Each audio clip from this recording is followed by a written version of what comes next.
Liberando su potencial. Hablando de potencial humano, ¿alguna vez se han preguntado a qué se debe la gran disparidad de resultados y desempeño entre una persona y otra? Una persona que percibe $250,000 anuales no es 10 veces más astuta ni mejor que una persona que percibe $25,000 anuales. ¿Por qué la diferencia de 10 veces sus ingresos? Y si tomamos a una persona que percibe $2,5 millones al año, ¿será esa persona 100 veces mejor, más astuta que la persona que gana $250,000? Imposible.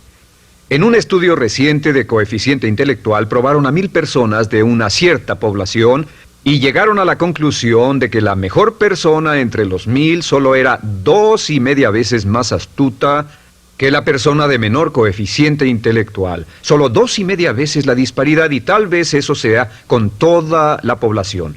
¿A qué supone que se debe la diferencia? Al hablar de potencial humano, llegamos a una fórmula que deduje hace algunos años.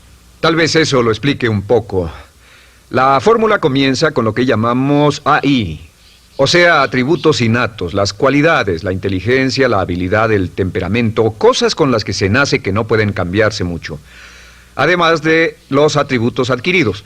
Estos atributos son muy importantes, son su educación, su capacitación, sus capacidades, su experiencia, conocimiento, sabiduría, etcétera, multiplicado por A, que es su actitud, es igual al potencial humano individual o al desempeño humano individual o resultados individuales humanos. Ahora, de estos tres, los atributos innatos se traen desde el nacimiento. Los adquiridos pueden cambiarse, pero se necesita cierto tiempo para ello, aunque a veces cambiamos muy rápidamente. Cierta información valiosa puede cambiar dramáticamente su eficacia, pero las actitudes pueden aumentarse o disminuirse dramáticamente en segundos. Cada vez que mejoramos nuestra actitud, multiplicamos todas nuestras capacidades. Una actitud ha sido llamada acertadamente el lenguaje más importante del ser humano, la palabra más importante del idioma en el humano. Todo lo que hacemos en la vida, según un estudio en Harvard entre estudiantes ejecutivos, será en un 85% de actitudes. Un 85% de su éxito estará determinado por su actitud. Eso significa que está determinado por cuán positivo o cuánta actitud mental positiva se tenga. Las personas con actitudes mentales positivas tienden a avanzar más rápidamente, se mueven hacia la cima en organizaciones valiosas, ganan más dinero, sacan más satisfacción de la vida. Una actitud mental positiva no significa que baile por las calles y arroje flores. Solo significa que tome una actitud constructiva en general o se aproxime hacia su trabajo, su vida, sus problemas, relaciones, etc. Según el informe Cox de las empresas americanas, según la revista Success, un 85% o más de todo lo que se logra se debe a la actitud. Y la pregunta es, ¿de dónde vienen las actitudes? Las actitudes vienen de las expectativas. Muy simple, ya hablamos de eso. Y una forma muy poderosa de mejorar su actitud instantáneamente es decir, aunque no lo crea, pienso que algo maravilloso va a ocurrirme hoy. Como dijimos antes, nuestras expectativas sobre los desenlaces determinan nuestra actitud. Si espera que las cosas salgan bien, tendrá una actitud positiva. Si espera que salgan mal, tendrá una actitud negativa. Y lo maravilloso es que podemos fabricar nuestras expectativas. Podemos esperar lo que deseamos. Podemos esperar cosas buenas, cosas malas, y no nos decepcionaremos. ¿De dónde surgen nuestras expectativas? Nuestras expectativas surgen de nuestras creencias y de nuestros valores. Son el centro de los factores motivacionales de nuestra personalidad, nuestras creencias. Y esto nos conduce a un entendimiento del potencial humano. Significa básicamente que nuestra actitud es una expresión externa de lo que está ocurriendo internamente. Y esto es consistente con las leyes mentales. Con respecto a las creencias, cada uno de nosotros tiene muchas creencias en el fondo que los psicólogos llaman los conceptos propios. El concepto propio, o su descubrimiento, es considerado por muchos como el logro único y más importante para comprender el desempeño humano en el siglo XX. Yo estoy de acuerdo. El concepto propio es como, si queremos usar una analogía militar, el centro de mando. O si queremos usar una analogía técnica, es el programa central de su computadora básica. Es un grupo de creencias, valores, actitudes, sentimientos, ideas, etcétera, almacenadas en el fondo de nosotros y son el resultado de casi todas las experiencias que hemos tenido en la vida. Y algunos investigadores dicen que el concepto propio comienza a formarse aún antes del nacimiento, pero el concepto propio, una vez colocado, Precede, predice y determina sus niveles de eficacia y desempeño en todas las áreas de nuestra vida. El concepto propio se convierte en el centro de mando o el programa maestro. El concepto propio de este grupo de creencias determina lo que dirá, lo que hará, cómo actuará, cómo se siente y reacciona, etc. ¿Qué significa esto? Significa que todas las mejoras en su vida externa, todos los cambios en su realidad comienzan con un cambio en su concepto propio. Les voy a explicar lo que significa. Esta es una gráfica muy simple. Hablamos de potencial humano y decimos que la persona promedio usa un 10% o menos de su potencial. Según investigaciones, tal vez es mucho menos. El Instituto Stanford Brain en Santa Clara, California, estima que tal vez se aproxime a un 2%. Seremos generosos y diremos que la persona promedio usa un 10%. Significa que en los mejores casos, la mayoría, como usted o yo, no usamos un 90% de nuestro potencial. Uno de los mejores filósofos, Oliver Wendell Holmes, dice que la tragedia de la persona promedio es que llegan a la tumba con su música aún por dentro. Aún están funcionando con mucho menos de su potencial total. Y esto es el potencial humano. Sabemos que existe una relación directa entre el potencial humano y el concepto propio. Pero como nuestros conceptos propios o nuestras estimaciones de nosotros mismos generalmente son mucho menores de lo que debieran ser, nuestro nivel de desempeño y eficacia también es menor. Sabemos que nuestro concepto propio es altamente subjetivo. ¿Qué significa esto? Significa que el concepto propio, lo que pensamos que es cierto sobre nosotros mismos, no está basado en la realidad, está basado en información que hemos tomado y aceptado como cierto, hasta el grado en que creemos lo que sea de nosotros mismos y se vuelve cierto para nosotros porque actuamos de una forma consistente con ello. Algunas personas que leen sus horóscopos y creen en horóscopos predicen su futuro. Hay algunas personas que toman la crítica y las opiniones de otros a quienes ni siquiera respetan y hacen suyas esas ideas, dando un resultado muy negativo. Lo que piense, lo que acepte como cierto, se vuelve cierto para usted. También sabemos que como adultos tenemos una variedad de conceptos propios. Tenemos un concepto propio de cómo vestirnos, cuánto pesamos, lo que comemos, lo bien que podemos hablar en público, qué tipo de padres somos, qué tipo de hijos somos con nuestros padres, qué tipo de esposo o esposa somos, qué tipo de amante, de conductor. Lo interesante de manejar es que todos los hombres tienen un concepto muy positivo con respecto a esto. Las mujeres no entienden esto, pero los hombres nacen con un genio inherente para manejar. Todos los hombres son choferes excelentes. Si no lo creen, todo lo que tienen que hacer las mujeres que están viendo esto es pensar en la última vez que trataron de corregir la forma de conducir de un hombre y recordarán que no obtuvieron buenas respuestas. ¿Cómo respondemos ante alguien que desafía nuestro concepto propio, sugiriendo que no somos las personas que pensamos ser? Estamos a la defensiva, nos enfadamos, nos irritamos, es difícil que nos traten. Tenemos un concepto propio de lo creativos que somos, lo inteligentes, lo rápido que leemos, lo bueno que somos en los deportes, y si practicamos una gran variedad de ellos, tenemos un concepto propio para cada uno de ellos. Tenemos un concepto propio de lo bien que cocinamos, de lo bien que educamos a nuestros hijos, de lo bien que limpiamos nuestra casa, los autos que manejamos, etc. Y también de lo que valemos por lo que ganamos.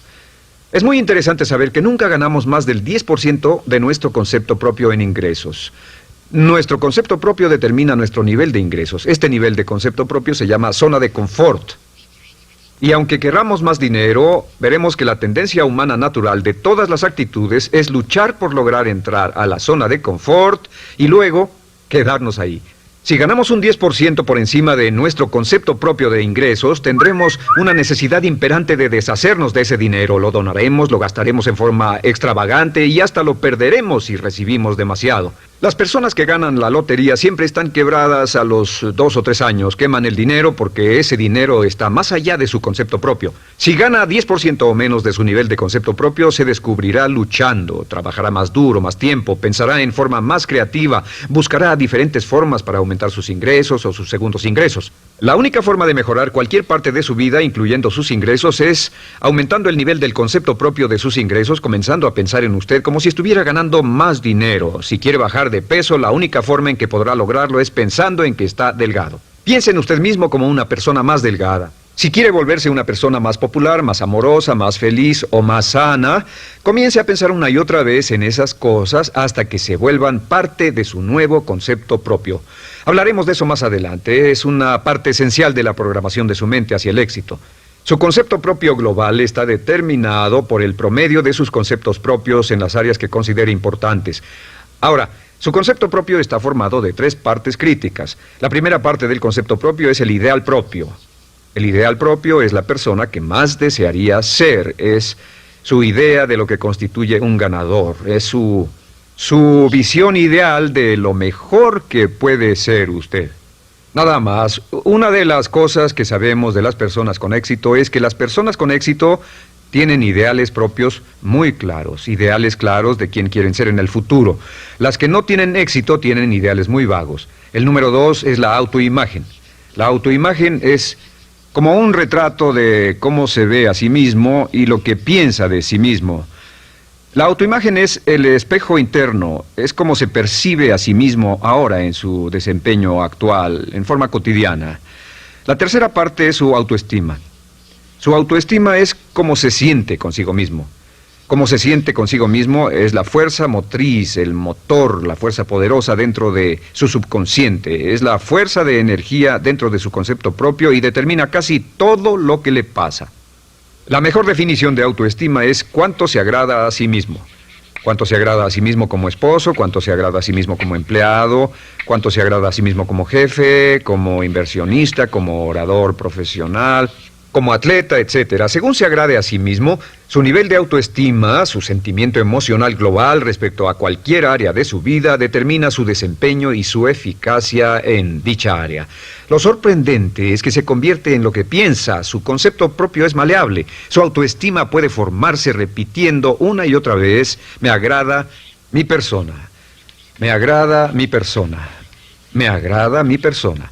Me agrada mi persona, me agrada mi persona, me agrada mi persona. Entre más se repita, me agrada mi persona, me agrada mi persona, entre más lo repita una y otra vez, más crecerá su autoestima y entre más crezca su autoestima, más crecerá su concepto propio global. Cuando crezca su concepto propio global, su desempeño será mejor en todo lo demás que emprenda. Cada vez que diga, me agrada mi persona, me agrada mi persona, me agrada mi persona, me agrada mi persona, me agrada, será como bombearse psicológicamente. Todo lo que pase que haga que su autoestima suba, hará que se comporte mejor. Todo lo que haga que su autoestima baje hará que se comporte peor, que cometa errores, que sea infeliz, etc.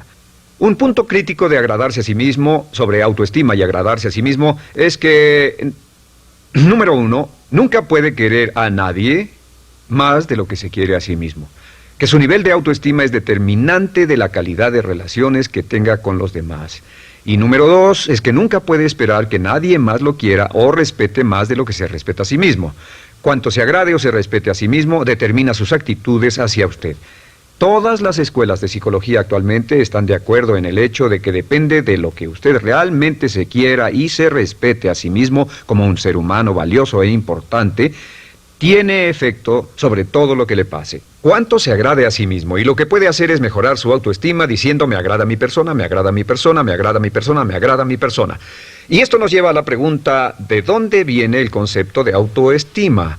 Y descubrimos que el concepto propio es maleable, puesto que no nace con este concepto propio, no nace con ninguna idea sobre sí mismo, no nace con autoimagen ni autoestima. Nace, en cierto modo, como potencial propio. Es la mejor forma de plantearlo. La persona promedio llega al mundo como potencial puro.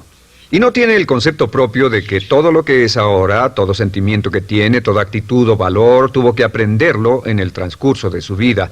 También sabemos que el niño llega al mundo con una necesidad imperante de amor y contacto. Y como una gran cantidad de investigaciones lo indican, necesitamos mucho amor y contacto durante toda nuestra vida, pero en especial durante nuestros años de formación, porque de niños aprendemos quiénes somos, cuánto valemos, si somos importantes, inteligentes, amorosos, chistosos.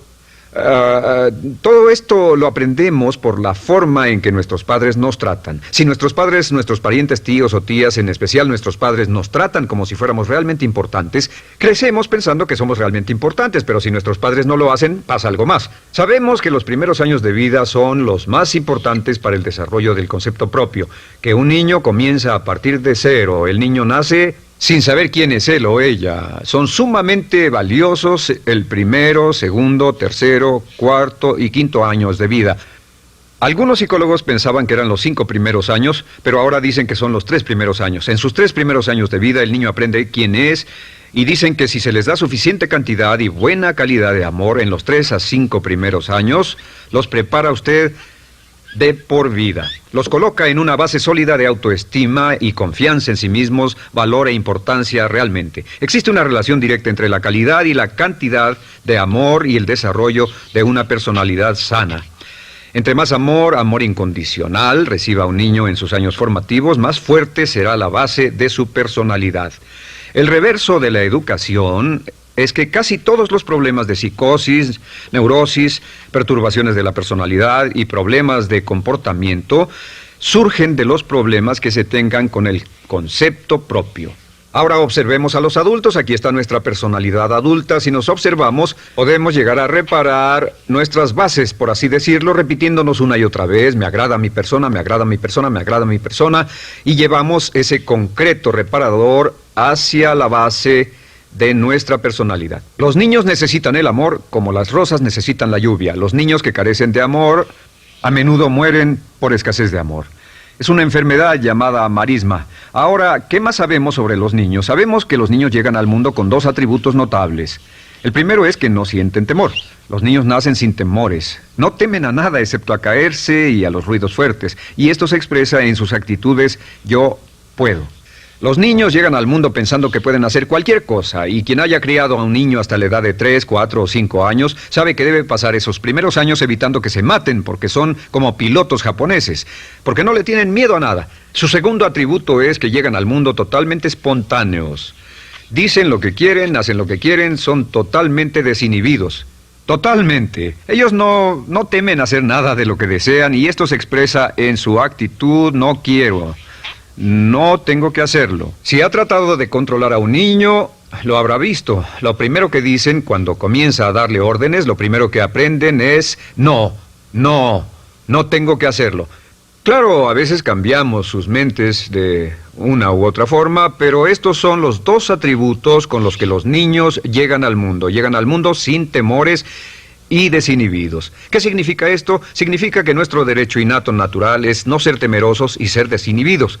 Y solo cuando podemos crear la misma situación en nuestra vida adulta, cuando no tememos y somos desinhibidos, nos sentimos a gusto con nosotros mismos.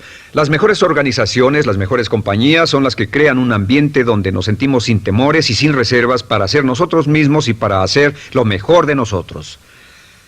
Al crecer descubrimos que los niños aprenden de dos maneras. La primera es por imitación. Imitan a uno o a ambos padres, en especial al padre dominante. Algunas veces el padre dominante cambiará cuando crezca el niño, y a veces los niños imitan al padre, a veces a la madre, pero aprenden por imitación.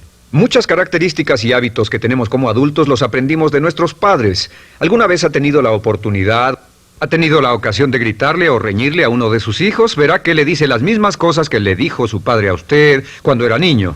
Así que imitamos. A veces imitamos su caminar, a veces su forma de hablar, a veces imitamos sus valores, sus creencias, etcétera, aunque esos valores y esas creencias no tengan ningún valor. ¿Por qué? Porque nuestros padres eran así cuando nosotros éramos niños. La segunda forma en que aprendemos es pasando de la incomodidad, lo que no se siente bien, hacia la comodidad. Freud llamó a esto el principio del placer. O sea que nos movemos hacia aquello que nos hace sentir cómodos, lo que nos da placer, lo que nos hace sentir bien con nosotros. Nos movemos de la incomodidad hacia la comodidad. Así es como aprendemos a no mojar el pañal, por ejemplo. Sabemos que no es agradable caminar con popó o pipí en nuestros pañales. Vemos lo que hacen nuestros padres, vemos lo que nuestros parientes hacen y decimos: estas personas no hacen lo que yo. Así aprendemos a caminar y lo demás. Así que de la incomodidad hacia la comodidad. Durante toda nuestra vida, por cierto, así es como aprendemos. Imitamos leyendo lo que otras personas hacen, estudiando libros y en el trabajo, imitamos cuando vamos a la escuela, y hacemos lo que nos da resultados positivos, lo que nos da refuerzos positivos, y hacemos cada vez menos las cosas que nos causan incomodidad o dolor. Ahora, muy temprano en la vida, como equivocación o como resultado de una equivocación que los padres cometen en la crianza, los niños comienzan a aprender hábitos y patrones negativos. Los patrones y hábitos negativos tienen sus raíces principalmente en la crítica destructiva. La crítica destructiva comienza muy temprano en la vida, a veces en los primeros meses. Y la crítica destructiva la usan los padres para dirigir y controlar a sus hijos. Desafortunadamente, tiene un efecto muy peligroso y dañino sobre nosotros, ya que la crítica destructiva tiende a minar la integridad de la personalidad del niño. Muchos de nosotros, incluyéndome a mí y a muchos de ustedes, nos hemos visto minados y heridos por la crítica destructiva más que todas las guerras en la historia. Ahora, como resultado de la crítica destructiva, comenzamos a desarrollar hábitos y patrones negativos. Los patrones de hábitos negativos son respuestas condicionadas hacia los estímulos. Los patrones de hábitos negativos se desarrollan en los inicios de la vida. Se desarrollan como resultado de una repetición del temor y el dolor una y otra vez. Se desarrollan como resultado de la crítica destructiva, el castigo físico, etc. En los inicios de la vida comenzamos a desarrollar dos manifestaciones que nos persiguen durante toda nuestra vida y más que ninguna otra cosa inhiben nuestro potencial. La primera es la llamada patrón de hábito negativo inhibido. El patrón de hábito negativo inhibido se aprende cuando al niño le dicen una y otra vez no. Aléjate de ahí, no toques eso, y se le castiga. Cuando el niño intenta algo nuevo, o se involucra con algo, o huele algo, o derrama algo, o rompe algo accidentalmente, el padre estalla y se enfada mucho. Como ven, el niño está impulsado por la curiosidad insaciable de explorar su mundo. Y lo que pasa es que cuando lo explora o se interesa y echa a perder algo, si el padre reacciona golpeando al niño, el niño comienza a pensar cada vez que intento algo nuevo, cada vez que intento algo diferente, cada vez que voy más allá de mis límites, cada vez que me salgo de mi zona de comodidad, cada vez que no juego sanamente, me golpean, me castigan, me lastiman, me envían a mi alcoba y me siento mal. Y muy pronto el niño desarrolla el sentimiento de no puedo, no puedo. No puedo. Cada vez que trato algo diferente, me castigan. No puedo, no puedo, no puedo. Es como la respuesta de Pavlov. Pavlov sonaba la campana y le daba de comer a un perro, y el perro salivaba, y Pavlov alimentaba al perro. Mientras sonaba la campana, el perro salivaba y siguió haciendo eso, y después Pavlov solo sonaba la campana y el perro salivaba. Lo que pasa en la vida adulta es que esto crea lo que llamamos temor al fracaso. El temor al fracaso es una respuesta condicionada a un proceso de crítica destructiva que ocurre en los primeros 5 o 6 años de la vida. El temor al fracaso automáticamente nos activa, nos sentimos ansiosos, tensos, intranquilos, sentimos presiones y estrés en nuestro plexo solar, sentimos ganas de retirarnos del evento, y el temor al fracaso es la razón principal por los fracasos en la vida adulta. Es la razón principal por la que evitamos cumplir plenamente nuestro potencial. De hecho, todos los patrones de hábitos negativos se experimentan en el cuerpo físico. Puedes saber cuál es un patrón de hábito negativo porque se siente en el cuerpo físico, precisamente. El patrón de hábito negativo inhibido, el temor al fracaso, el no puedo, ocurre primero que todo en el plexo solar. ¿Ha tenido la ocasión donde debe hablar frente a un grupo, debe ir a una revisión de su desempeño o debe hacer una llamada determinante? Primero su plexo solar se aprieta. Si el temor continúa, su respiración se acelera. Su corazón comienza a latir apresuradamente, su frecuencia respiratoria aumenta y le duele la cabeza como migraña en la parte frontal, su garganta se le cierra y no puede hablar y se le seca la boca por completo, y como se pone tan tenso y asustado, va corriendo al baño. Estas son todas las manifestaciones. No hay peligro físico, pero sí peligro psicológico, una respuesta condicionada. Cuando sentimos estas cosas, la tendencia es retirarse de la situación que las ocasiona, y es la razón por la que no logramos mucho si retrocedemos. Es muy importante. El segundo patrón de hábitos negativos es el compulsivo. El patrón de hábito negativo compulsivo se aprende cuando a los niños se les dice una y otra vez: más vale que lo hagas. Si no lo haces, tendrás problemas o me las pagarás. A los niños se les convierte en recipientes del amor condicionado. Los padres no intentan hacer esto, pero lo que hacen es sugerirle al niño: no te amo, por lo tanto no estás a salvo, a menos y hasta que hagas lo que yo quiero. El niño crece sintiendo: tengo que hacer lo que quiera mi mamá. Debo complacerla, debo complacer a papá, debo complacer a los demás, debo complacer a mis parientes, y a veces debo complacer a mis semejantes, debo complacer a mis maestros, debo complacer a todo el mundo, y crecen con esto: debo. No puedo hacer lo que quiero hacer, debo hacer lo que complace a las demás personas. Este patrón de hábito negativo muy temprano en la vida se traduce en el temor al rechazo. El temor al rechazo lo experimentan los hombres como adultos como un comportamiento tipo A. Hablaremos del comportamiento tipo A posteriormente. El comportamiento tipo A es una necesidad compulsiva o excesivamente compulsiva de complacer de algún modo a alguien sin normas de comportamiento, prácticamente sin pensarlo. El temor al rechazo nos impulsa, nos hace muy sensibles a las necesidades de los demás. Hacemos cosas que otras personas quieren, no hacemos lo que nosotros queremos. Siempre estamos tratando de complacer a los demás. Tenemos preocupaciones o nos importan las opiniones, sentimientos y actitudes de otros hasta el punto donde ocultamos nuestras necesidades. El temor al rechazo se siente en la columna del cuerpo. Se divide el cuerpo a la mitad y se siente hacia abajo en la mitad posterior del cuerpo. El primer lugar donde comienza a sentirse el temor al rechazo es generalmente en los hombros y el cuello. Nos sentimos entumidos, duros, tensos. Cuando tenemos mucho que hacer sentiremos un estrés tremendo en la columna. Los músculos se estiran en la parte posterior. A veces se manifestará como flebitis y venas varicosas y a menudo nos darán dolores de cabeza en la parte posterior de esta porque las arterias carótidas que llevan la sangre hasta la cabeza, los músculos a su alrededor se contraen y la cantidad de sangre que fluye hacia la cabeza fluye más lentamente y se siente un terrible dolor de cabeza en la parte posterior. Estos dos temores, los patrones de hábitos negativos compulsivos, el compulsivo y el inhibitorio, son resultado de la crítica destructiva, el gran destructor de la personalidad que nos persigue durante toda la vida. Y lo maravilloso de todo esto es que como son patrones de hábitos aprendidos, podemos olvidarlos. Podemos acabar con el temor al fracaso que nos detiene. Podemos acabar con el temor al rechazo que hace que hagamos cosas que complacen a los demás en vez de complacernos a nosotros, trabajando con nuestra propia autoestima.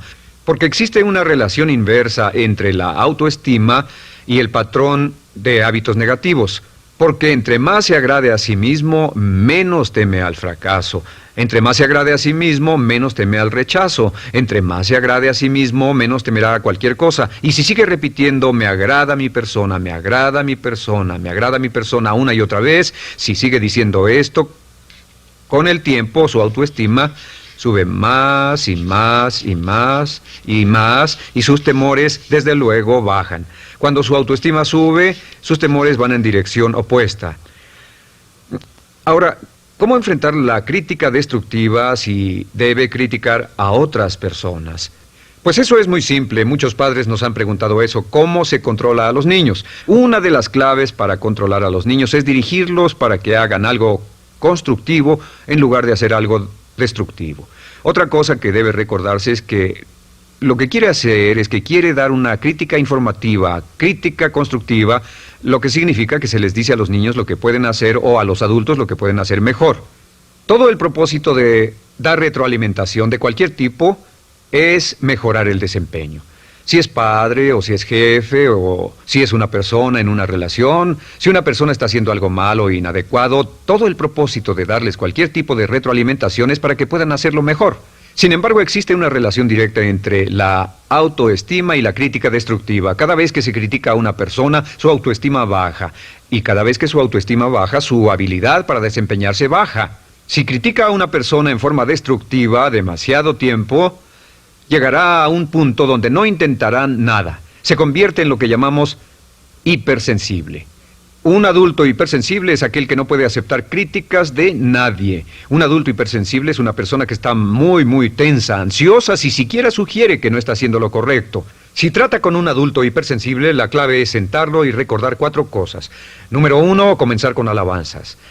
Número 2, proteja la autoestima de la persona a toda costa. Número 3, discuta el desempeño y no a la persona. Hable del comportamiento más que de la persona.